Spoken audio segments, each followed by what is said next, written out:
Clark. Real quick, can everybody pull out your orange sheet of integrity? The orange sheet of integrity. After today's talk, for those of you that would like a copy of the PowerPoint presentation and slides and some of the notes, I'd be happy to send that to you. But one of the things that helps me, because I do speak to a couple hundred groups a year, is going through here. If you could just take a second to rate yourself, if you see at the bottom right here, on a scale of 1 to 10, with 10 being the best, how happy are you with your company's PR campaign? Obviously, if you don't have one, then probably be a 1. And if you had a great one, it might be a 10. But just so I kind of know where you're coming from.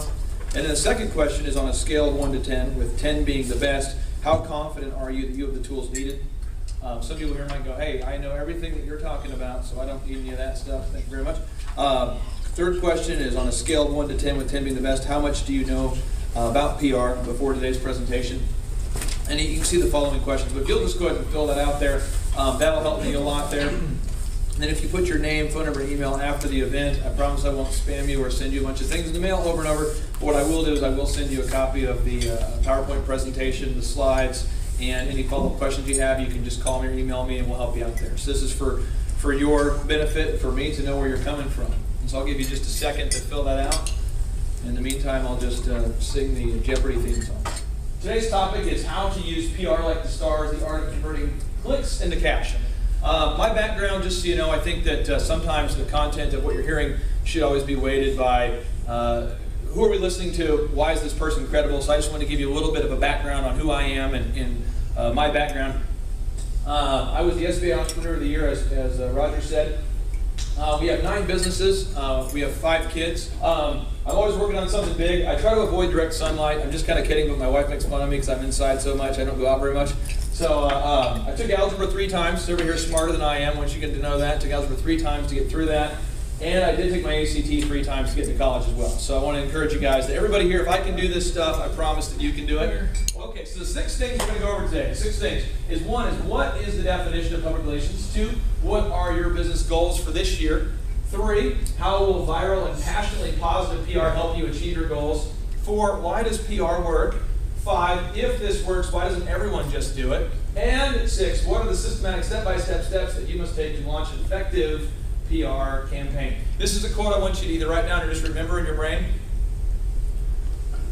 I define what I do as gift wrapping. If you package a bracelet in a Tiffany box, it will have a higher perceived value than if presented in a Kmart box. Same bracelet, different perception. Who here remembers the British invasion when the Beatles landed? I do not. I'm 32, so I don't remember that specifically. I've seen it. Who remembers when they landed here, okay? True story.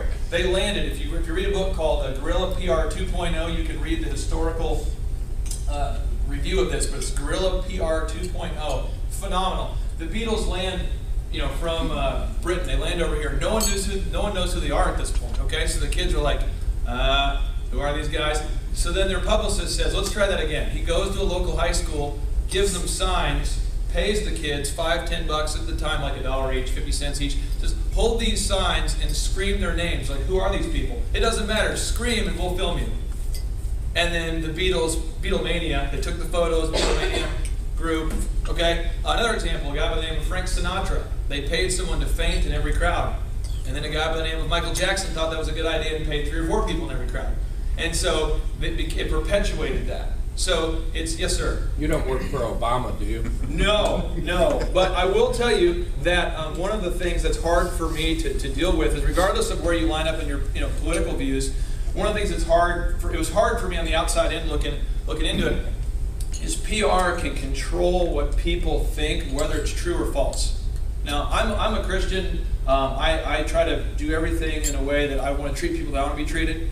And I think a lot of us, regardless of our religious beliefs, want to do that. We want to treat people the way we want to be treated. But this is like the Force, like Star Wars, where you have and you can use the Force for the good team, for the good side, or the dark side. But it works either way. And they estimate somewhere between 70 and 85% of all news is a result of a press release, PR.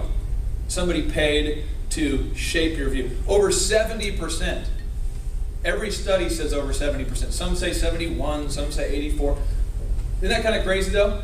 Think about watching the news tonight and how that affects your worldview. Now right now as a culture, what's the bias that the whole culture has, that every time you turn on the news, when it comes to the environment, what's the thing we're all being told to do? We all need to go green. Green. Aha. So is that a trend, or is that going to be a long term? Like, is that going to last? Is that a fad or a trend? Is that going to last beyond a year, you think? Yeah. Trend. A trend? Now, at some point when I was in 7th grade, some of you remember this, we were told that the hydrocarbons, released from cars, are damaging the ozone, right?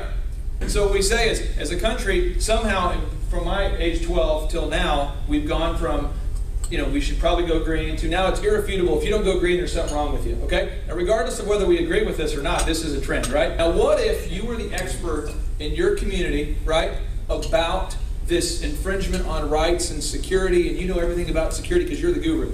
Couldn't you kind of appoint yourself to be the guru? And then when every time the media writes a story about security, they're like, we're live here with such and such from, and it's you. See what I'm saying? But you can appoint yourself as an expert. And how does that translate into dollars and cents? It really helps. Have you guys ever seen, remember OJ, when the white Bronco was driving? And within like 10 minutes, they have an expert. My brother. Your brother? He was one of the guys they kept talking to all the time. Awesome. Well, that's an example. He's a lawyer, but we didn't believe it.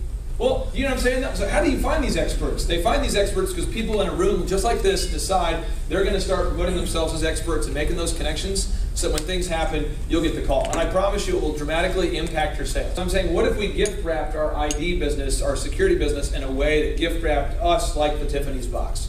Does that make sense? Where people now don't care about the price, they care about the value. Even though it's the same bracelet in the box. Does that making sense to everybody? This is my definition. The art of systematically creating the closer. The closer that you can use to enhance your existing reputation and close more deals now. When you get in front of your ideal clients and likely buyers. Again, the art of systematically creating the closer.